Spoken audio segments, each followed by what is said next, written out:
ಆ ಹುಡುಗಿನ ಮನೆಯವ್ರನ್ನೆಲ್ಲ ಹಠ ಮಾಡಿ ಮದುವೆ ಕೂಡ ಆದರೆ 2 ವರ್ಷ ಆಗಿದ ನಂತರ ನಾನು ಹೇಳೋ ಮಾತು ಆ ಹುಡುಗಿ ಕೇಳ್ತಾ ಇಲ್ಲ, ಆ ಹುಡುಗಿ ಹೇಳೋದು ನನಗೆ ಅರ್ಥ ಆಗ್ತಾ ಇಲ್ಲ. ಗುರುಗಳೇ, ನೀವು ಹೇಳ್ದಂಗೆ ನಾನು ನನ್ನ ಜಾತಕವನ್ನು 4-5 ಜ್ಯೋತಿಷಿಗಳ ಹತ್ರ ತೋರಿಸಿದ್ದೀನಿ. 36 ಗಣಕೂಟಕ್ಕೆ 32 ಗಣಕೂಟಕ್ಕೆ ಬಂದಿದೆಯಪ್ಪ, ತುಂಬ ಚೆನ್ನಾಗಿದೆ ನಿನ್ನ ಜಾತಕ, ಮದುವೆ ಆಗು ಅಂತೆಲ್ಲ ಹೇಳ್ತಾರೆ. ಅದೇ ರೀತಿ ನಮ್ಮ ಮದುವೆ ಕೂಡ ಆದರೆ ಈಗ ನಮ್ಮಲ್ಲಿ ಹೊಂದಾಣಿಕೆ ಇಲ್ಲ, ನಾನು ಏನು ಮಾಡೋದು? ತಲೆಗೆ ಸ್ನಾನ ಮಾಡಿಕೊಂಡು ಅಶ್ವತ್ಥ ವೃಕ್ಷ ಅಂದರೆ ಅರಳಿ ಮರ ಜೊತೆಗೆ ಬೇವಿನ ಮರ ಇರುವ ಪ್ರದೇಶದಲ್ಲೇ 21 ಪ್ರದಕ್ಷಿಣೆ ಮಾಡ್ಕೋಬೇಕು ಅಂತ. ಅಂದರೆ ಅವ್ರ ಭಾವಚಿತ್ರವನ್ನು ಮನೆಯ ಪೂರ್ವ ಅಭಿಮುಖವಾಗಿ ಹಾಕಿಕೊಂಡರೆ ಖಂಡಿತವಾಗಿಯೂ ದಂಪತಿಗಳಲ್ಲಿ ಹೊಂದಾಣಿಕೆ ಯಥೇಚ್ಛವಾಗುತ್ತದೆ ಅಂತ.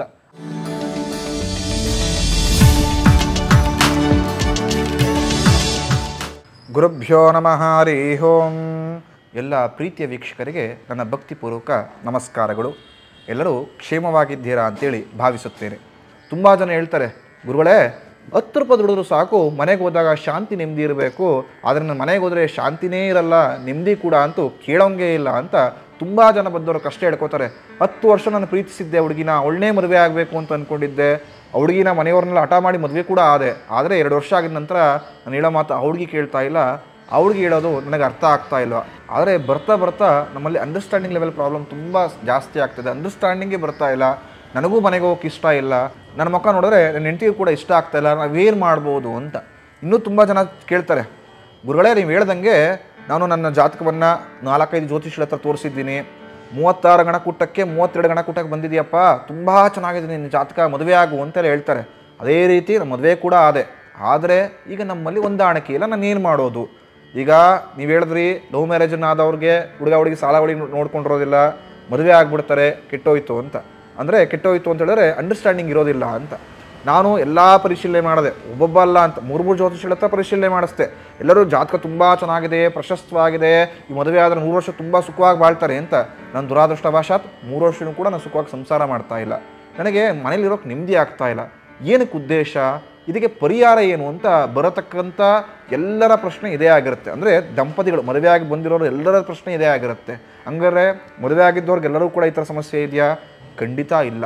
ಯಾವ ಸತಿಪತಿಗಳು ಕಷ್ಟ ಸುಖಕ್ಕೆ ಒಬ್ರಿಗೊಬ್ಬರು ಭಾಗಿಯಾಗಿ ಬದುಕ್ತಾರೋ ಅವರ ಮನೆಯಲ್ಲಿ ಸದಾಕಾಲ ಶಾಂತಿ ನೆಮ್ಮದಿ ನೆಲೆಸಿರುತ್ತೆ. ಆದರೆ ಕರ್ಮವಶಾತ್ ಅಂದರೆ ನಮ್ಮ ಜಾತಕದಲ್ಲಿ ಕುಜ ನೀಚನಾದಾಗ ಅಥವಾ ಕುಜದೋಷಗಳಿದ್ದಾಗ ಅಥವಾ ಶುಕ್ರನ ಸಮಸ್ಯೆಗಳಿದ್ದಾಗ ಅಥವಾ ಕಳತ್ರ ಭಾವ ಗೊತ್ತಿಲ್ಲದೋ ಮದುವೆ ವಿಚಾರಕ್ಕೆ ಯಾವುದರ ಪ್ರತಿಬಂಧಕ ದೋಷಗಳಿದ್ದಾಗ ಖಂಡಿತವಾಗಿಯೂ ಮದುವೆ ಆಗಿದ ನಂತರ ಸಮಸ್ಯೆಗಳನ್ನು ಅನುಭವಿಸೇ ತೀರ್ತಾರೆ.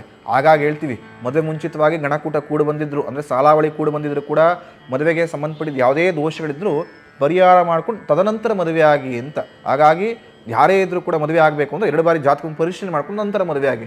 ಗಂಡ ಹೆಂಡತಿಯ ನಡುವೆ ಜಗಳವಾದಾಗ ಅಥವಾ ಮನಸ್ತಾಪವಾದಾಗ ಯಾವುದೇ ರೀತಿ ಹೊಂದಾಣಿಕೆ ಇಲ್ಲದಾಗ ಲಕ್ಷ್ಮೀನಾರಾಯಣನ ಆರಾಧನೆ ಮಾಡಿ. ಲಕ್ಷ್ಮೀನಾರಾಯಣನೆಂದರೆ ಮನಸ್ಸಿಗೆ ಇಷ್ಟಾರ್ಥವನ್ನು, ಉತ್ತಮ ಅನ್ಯೋನ್ಯತೆಯನ್ನು ಭಗವಂತ ಕರುಣಿಸ್ಕೊಡ್ತಾನೆ ಅಂತ. ಮೊದಲನೇದಾಗಿ ಲಕ್ಷ್ಮೀ ಹೃದಯ ಪಾರಾಯಣ ಅಂಥೇಳಿ ಜಪಗಳನ್ನು ಹೋಮಗಳನ್ನು ಆಚಾರ್ಯ ಮುಖ್ಯ ಮಾಡಿಸಿಕೊಳ್ಳಬೇಕು. ಅಂದರೆ ಜಪತಪಗಳನ್ನು ಮಾಡಿಸಿಕೊಂಡು ಆ ಲಕ್ಷ್ಮೀ ಹೃದಯನ ಪ್ರಾರ್ಥನೆ ಮಾಡಿಕೊಂಡ್ರೆ ಖಂಡಿತವಾಗಿಯೂ ಆ ಇಬ್ಬರು ದಂಪತಿಗಳಿಗೆ ಅಂದರೆ ಯಾರು ದಂಪತಿ ಇರುತ್ತಾರೋ ಅವರ ಮನಸ್ಸಿನಲ್ಲಿ ಉತ್ತಮ ಭಾವನೆಗಳು ಬರುತ್ತದೆ. ಇಬ್ಬರಲ್ಲೂ ಕೂಡ ಅಂಡರ್ಸ್ಟ್ಯಾಂಡಿಂಗ್ ಲೆವೆಲ್ ಜಾಸ್ತಿ ಆಗ್ತಾ ಹೋಗುತ್ತೆ ಅಂತಲೇ. ಅಂದರೆ ಹೊಂದಾಣಿಕೆ ಜೀವನ ಸುಲಲಿತವಾಗಿ ನಡೆದುಕೊಂಡು ಹೋಗುತ್ತೆ ಅಂತ. ಅದೇ ರೀತಿ ಯಾರು ಲಕ್ಷ್ಮೀನಾರಾಯಣನ ಆರಾಧನೆ ಮಾಡುತ್ತಾರೋ ಅವರಿಗೆ ಒಳ್ಳೆ ಆಲೋಚನೆ ಬರ್ತಾ ಹೋಗುತ್ತವೆ ಅಂತ. ಅದು 2ನೇದು. 3ನೇದು, ಅವರು ಸದಾಕಾಲ ಬೆಳಗ್ಗೆ ಬ್ರಾಹ್ಮಿ ಮುಹೂರ್ತ ಅಥವಾ ಪ್ರಾರ್ಥನಾ ಕಾಲದಲ್ಲಿ ಎದ್ದು ಅಂದರೆ ಬೆಳಗ್ಗೆ ಆದಷ್ಟು ಬೇಗ ಎದ್ದು ತಲೆಗೆ ಸ್ನಾನ ಮಾಡಿಕೊಂಡು ಅಶ್ವತ್ಥ ವೃಕ್ಷ ಅಂದರೆ ಅರಳಿ ಮರ ಜೊತೆಗೆ ಬೇವಿನ ಮರ ಇರುವ ಪ್ರದೇಶದಲ್ಲೇ 21 ಪ್ರದಕ್ಷಿಣೆ ಮಾಡ್ಕೋಬೇಕು ಅಂತ. ಜನ ಕೇಳ್ತಾರೆ, ಗುರುಗಳೇ ಒಂದು ಕಡೆ ಅರಳಿ ಮರ ಇದೆ ಅಂದರೆ ಆಲದ ಮರ ಇದೆ, ಇನ್ನೊಂದು ಕಡೆ ಬೇವಿನ ಮರ ಇದೆ, ನಾವು ಸಪ್ಸೆಪ್ರೇಟಾಗಿ ಪ್ರದಕ್ಷಿಣೆ ಮಾಡ್ಬೋದಾ ಅಂತ? ಖಂಡಿತ ಇಲ್ಲ. ಯಾವ ಸ್ಥಳದಲ್ಲಿ ಆಲದ ಮರ ಅಂದರೆ ಅಶ್ವತ್ಥ ವೃಕ್ಷವಿದೆಯೋ ಅದೇ ಸ್ಥಳದಲ್ಲಿ ಬೇವಿನ ಮರ ಇದೆಯೋ ಅದೇ ಸ್ಥಳದಲ್ಲಿ 21 ಪ್ರದಕ್ಷಿಣೆ ದಂಪತಿಗಳ ಸಮೇತವಾಗಿ ಯಾರು ಪ್ರದಕ್ಷಿಣೆ ಮಾಡುತ್ತಾರೋ ಅವರಿಗೆ ಸಂಪೂರ್ಣವಾಗಿ ಹೊಂದಾಣಿಕೆಯ ದೋಷಗಳೇನಿರುತ್ತೆ ನಿವಾರಣೆಯಾಗಿ ಹೊಂದಾಣಿಕೆ ಜೀವನವನ್ನು ನಡೆಸಿಕೊಂಡು ಹೋಗುತ್ತಾರೆ ಅಂತ. ನಂತರ ಬೆಳಗ್ಗೆ ಎದ್ದು ಪ್ರಾಂತಃ ಕಾಲದಲ್ಲಿ ಸ್ನಾನ ಮಾಡಿದ ನಂತರ ದೇವ್ರ ಪೂಜೆ ಮಾಡಬೇಕಾದ್ರೆ ಲಕ್ಷ್ಮೀನಾರಾಯಣನ ವಿಗ್ರಹವನ್ನು ಇಟ್ಟುಕೊಂಡು ಪರಿಶುದ್ಧ ಹಾಲಿನಲ್ಲಿ ಅಭಿಷೇಕ ಮಾಡಿ ನಂತರ ಅದನ್ನು ಪ್ರಸಾದ ಅಂತ ಖಾಲಿ ಹೊಟ್ಟೆಯಲ್ಲಿ ದಂಪತಿಗಳು ಸ್ವೀಕರಿಸಿದಾಗ ಖಂಡಿತವಾಗಿಯೂ ಅವರಿಗೆ ಹೊಂದಾಣಿಕೆ ಜೀವನವನ್ನು ನಡೆಸಿಕೊಳ್ಳಲು ಭಗವಂತ ಅನುಜ್ಞೆಯನ್ನು ಮಾಡಿಕೊಳ್ತಾನೆ ಅಂತ. ಅದೇ ರೀತಿ ರಾತ್ರಿ ಮಲಗುವ ಸಮಯದಲ್ಲಿ ಅವರು ತಾಂಬೂಲವನ್ನು ಇಬ್ಬರು ಕೂಡ ಸವಿದು ಮಲಗಬೇಕು. ಆವಾಗ ಅವರಲ್ಲಿ ಹೊಂದಾಣಿಕೆಯ ಪರಿಸ್ಥಿತಿ ಅನುಗ್ರಹವಾಗಿ ಯಥೇಚ್ಛವಾಗುತ್ತದೆ ಅಂತ. ಅದೇ ರೀತಿ ಮನೆಯಲ್ಲಿ ಪೂರ್ವ ಅಭಿಮುಖವಾಗಿ ಅವರ ದಂಪತಿಗಳ ಫೋಟೋವನ್ನು ಹಾಕೋಬೇಕು ಅಂತ, ಅಂದರೆ ಅವರ ಭಾವಚಿತ್ರವನ್ನು ಮನೆಯ ಪೂರ್ವ ಅಭಿಮುಖವಾಗಿ ಹಾಕಿಕೊಂಡರೆ ಖಂಡಿತವಾಗಿಯೂ ದಂಪತಿಗಳಲ್ಲಿ ಹೊಂದಾಣಿಕೆ ಯಥೇಚ್ಛವಾಗುತ್ತದೆ ಅಂತ. ಅದೇ ರೀತಿ ಪೂರ್ವ ದಿಕ್ಕಿಗೆ ಗಡಿಯಾರವನ್ನು, ಆ ಗಡಿಯಾರ ಮಣ್ಣಿನ ಕಲರ್ ಇರಬೇಕು ಅಂತ. ಮಣ್ಣಿನ ಕಲರ್ ಗಡಿಯಾರವನ್ನು ಅಂದರೆ ಮಣ್ಣಿನ ಬಣ್ಣದ ಗಡಿಯಾರವನ್ನು ಪೂರ್ವ ಅಭಿಮುಖವಾಗಿ ನೇತಾಕಿದರೆ ಖಂಡಿತವಾಗಿಯೂ ಗಂಡ ಹೆಂಡತಿ ನಡುವೆ ಉತ್ತಮ ಹೊಂದಾಣಿಕೆಯನ್ನು ಸಿಗುತ್ತದೆ ಅಂತ. ಅದೇ ರೀತಿ ಉತ್ತರ ಅಭಿಮುಖವಾಗಿ ಅವರ ಹಾಲಿನಲ್ಲಿ, ಅಂದರೆ ಮನೆಯ ಹಾಲಿನಲ್ಲಿ ಫ್ಲವರ್ಸ್ಗಳನ್ನು ಇಡತಕ್ಕಂಥದ್ದು, ಅದು ಪ್ಲಾಸ್ಟಿಕ್ಕೇ ಆಗಿರ್ಬೋದು ಅಥವಾ ತುಂಬ ಚೆನ್ನಾಗಿರೋ ಹೂಗಳನ್ನೇ ಆಗಿರ್ಬೋದು, ಒರಿಜಿನಲ್ ಹೂಗಳನ್ನೇ ಆಗಿರ್ಬೋದು, ಯಾವುದಾದ್ರೂ ಸರಿ ಉತ್ತರ ಅಭಿಮುಖವಾಗಿ ಅವರ ಹಾಲಿನಲ್ಲಿ ಫ್ಲವರ್ಸ್ಗಳನ್ನು ಇಟ್ಟರೆ ಖಂಡಿತವಾಗಿಯೂ ಅವರಿಗೆ ಉತ್ತಮ ಹೊಂದಾಣಿಕೆ ಬರುತ್ತದೆ ಅಂತ. ಅದೇ ರೀತಿ ಅವರ ಶಕ್ತಿ ಅನುಸಾರವಾಗಿ ಅವರ ಜಾತಕವನ್ನು ಪರಿಶೀಲನೆ ಮಾಡಿಕೊಂಡು, ಜಾತಕದಲ್ಲಿ ಅವರ ಕುಜನಿಗೆ ಸಂಬಂಧಪಟ್ಟಿದ್ದ ಸಮಸ್ಯೆಗಳಿದ್ದರೆ, ಶುಕ್ರನ ಸಂಬಂಧಪಟ್ಟಿದ್ದ ಸಮಸ್ಯೆಗಳಿದ್ದರೆ ಆಚಾರ್ಯ ಮುಖೇನ ಅದನ್ನು ಜಾತಕವನ್ನು ಪರಿಶೀಲನೆ ಮಾಡಿಕೊಂಡು ಪರಿಹಾರವನ್ನು ಮಾಡಿಸಿಕೊಂಡರೆ ಖಂಡಿತವಾಗಿಯೂ ಗಂಡ ಹೆಂಡತಿ ನಡುವೆ ಉತ್ತಮ ಹೊಂದಾಣಿಕೆ ಸಹಿತವಾಗಿ ಅನ್ಯೂನ್ಯತೆ ಕೂಡಿ ಬರುತ್ತದೆ. ನಿಮಗೇನಾದರೂ ಯಾವುದರ ದೋಷ ಪರಿಹಾರಗಳನ್ನು ಆಗಬೇಕಾದ್ರೆ ನಮ್ಮನ್ನು ಕೂಡ ಸಂಪರ್ಕ ಮಾಡಿದರೆ ಅದಕ್ಕೆ ಸೂಕ್ತ ಪರಿಹಾರವನ್ನು, ಸೂಕ್ತ ಹೋಮಗಳನ್ನು ಮಾಡಿಕೊಡುತ್ತೇವೆ.